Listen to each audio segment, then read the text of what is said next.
Инвалидлар үнкүллеге кыссаларында 7 декабрь көнне Бердәм Россия партиясының җирле бүлеге җәмәгатьчелекне кабул итү пунктында халыкны шәхси сораулары буенча кабул итү үткәрелде.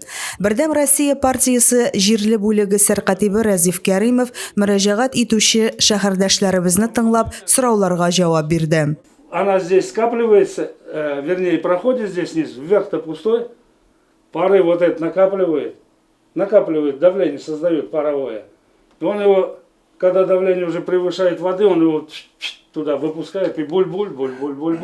Иҗтимагый кабул итү бүлмәсенә килүчеләрне борчыган сорауларның күбесе торак коммуналь хуҗалыгы мәсьәләләренә кагылышлы иде.